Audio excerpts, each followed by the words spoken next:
Hi, my name is Cassie Winrick, and I did my PowerPoint presentation and paper on Afghanistan, the efforts being taken for an educational reformation.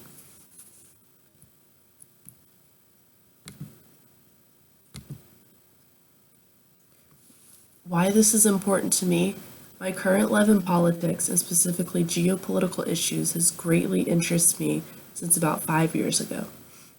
I love to read books on different regions in the world, and I'm a voracious reader of history. After reading a book written by Malala Yousafzai, after her courage of advocating for young Muslim girls receiving an education in the Taliban-controlled areas, the general topic piqued my interest. Why this should matter to you, from a humanist perspective, what happens on the great moral question of our time on the important topic of human rights, and they should matter to every person. Globalization has increased the interest of the United States of all citizens in the countries receiving an education. We are a global economy now. Feminist perspective, all girls have the right to an education, and this should be demanded. Some facts about girls' education in Afghanistan. Between 2007 and 2009, the Taliban had shut down more than 640 schools in Afghanistan. 80% of those were for girls. Only 28% of the adult population in Afghanistan is literate. Only 20% of girls are enrolled in primary education. 42% of household states enrolling girls would be contrary to family commitment and child marriage of their tradition. The statistic is alarming. It means that men in the family believe that girls should not go to school, should not receive an education, because it will interfere with the family commitment of their tradition. Brief history of education in Afghanistan. From 1933 to 1973, Muhammad Zahir tried to maximize education for girls. Many women were sent abroad for higher education, but he was dethroned by King Daud. From 1973 to 1978, President Daud, also an advocate for female education, he had plans for female literacy campaign, but he was killed by the communists. 1978 and 1992, the communists ruled in Afghanistan. They believed that elite women were placed in high government positions, implemented national education system, and this did not resonate. A lot of the citizens believed this was too radical, and this did not conform to Islam. From 1992 to 1999, Islamic leadership, the soft positions led to a power vacuum, and the Taliban entered after this point. They rose to power in this time. From 2001 to the present, the Taliban is fervently against female education. After driven out in part by the occupation by the United States, the terrorist attacks has increased by the Taliban. They have become increasingly militant. The current president is Ashraf Ghani. The problematic of female education, ethnicity, and national identity in Afghanistan. On the whole, women's voices have been silenced. They are allowed no role in decision-making process. These questions represent Nilfor Polzard's conclusion. The effects of breaking groups into Pashtuns, Sunnis, this takes away from nationalism and the identity of Afghans. It's made it hard to agree on policies for women and women's rights and education. She stated things like girls' education needs to be seen as a basic human right. On the whole, women's voices have been silenced. Continuing literacy review, Educational Reconstruction by the Dawn's Early Light, Violent Political Conflict, and American Overseas Education Reform. What is America's role in this? America generally sees education reform overseas as waging peace. After the post-war, U.S. sees education as an outreach. This is a theme that continued since the Cold War. The efforts being made and the political implications. Cultivation of the homeland. For example, U.S. funded PTAs in Bosnia. Why would they do this? Because they believe that collective efficacy will reduce radicalization. Social engineering. Noah Sobey's conclusion Afghanistan is ready for the U.S. efforts of education reform. after pushing out the Taliban.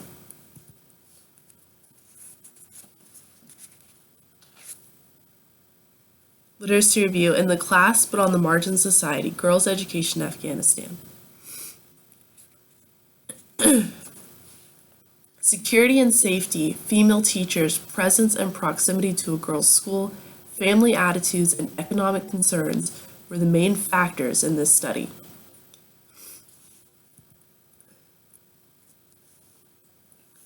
Working in a post-conflict Afghanistan. Schooling in rural Afghanistan. Rebecca Winthrop found that kids lack the economic resources, curriculum, textbooks, and supplies. Government schools get the majority of the funding. Problem: this leaves out kids in the villages and kids that are not proximate to a government school.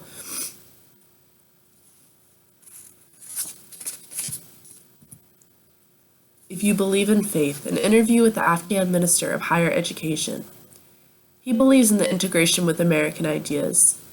He came from Virginia and moved over to Afghanistan to begin building universities in Afghanistan. Funding based on curriculum that has to be westernized. He wants pro-democracy themes. The college being built will have 2,000 girls.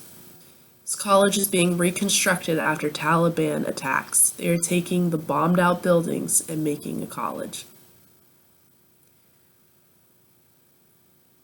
He found that the biggest challenge in funding education was teachers. The problem is teachers, only 70% had obtained a bachelor's degree. These teachers studied abroad.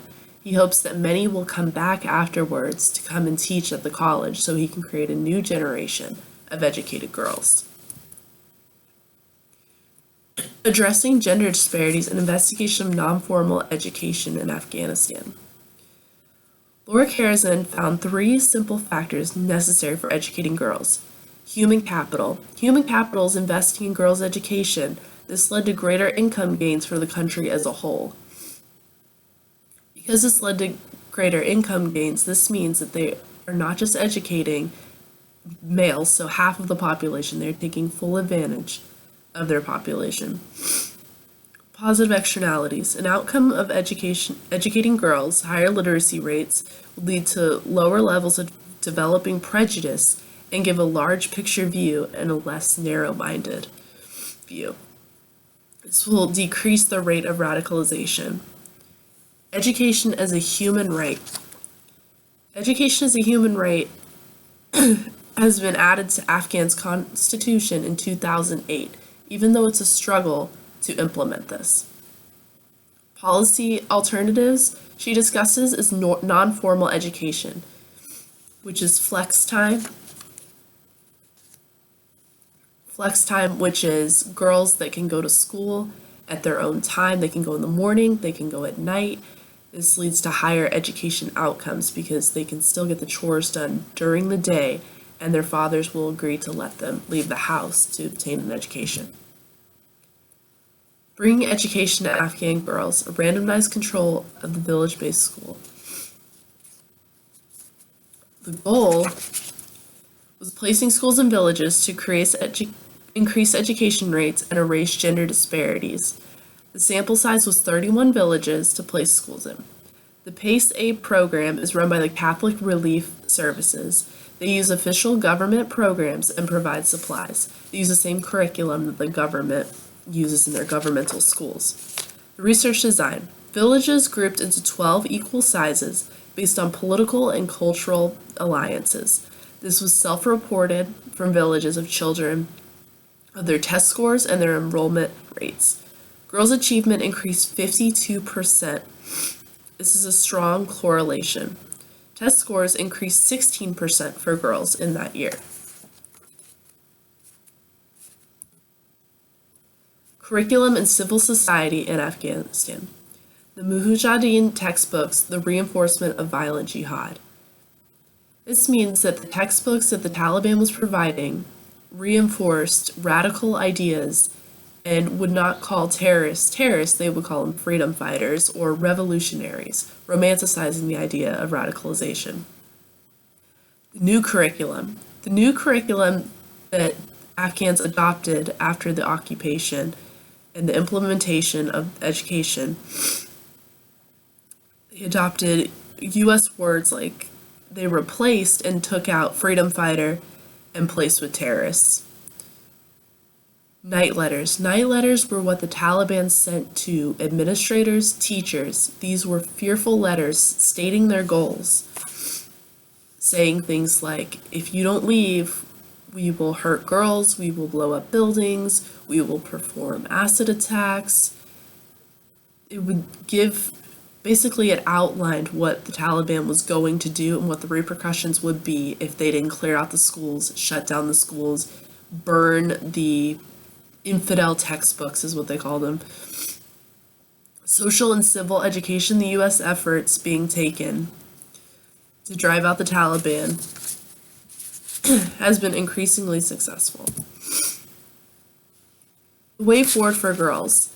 This is a feminist perspective. Respect in Islam in order to educate. Feminists in Islam believe it must be part of the democratization process. In America, mainly Christian culture is what we have, but we do have policies and laws that go against Christian doctrine. Islamic feminism focuses on gender equality under the doctrine of Islam. Activists in villages and communities must be involved in order to create better standards for girls. Conclusion, grassroots efforts and standing up to power will invoke change in the government. To be successful in this reformation, they highly stress that Islam must be respected.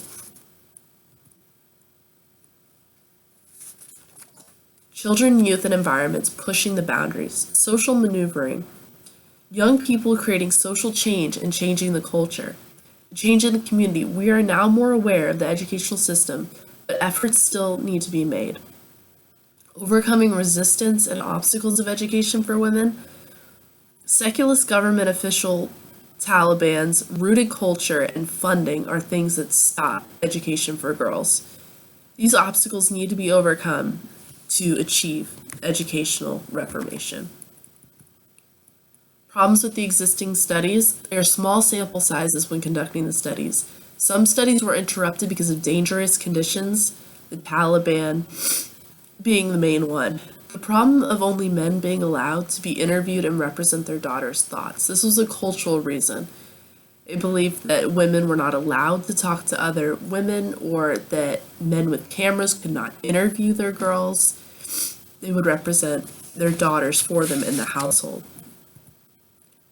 More research is needed. They need to follow up on how placing schools in villages impacted education of the children long term. They need to follow up on how the curriculum has changed education rates.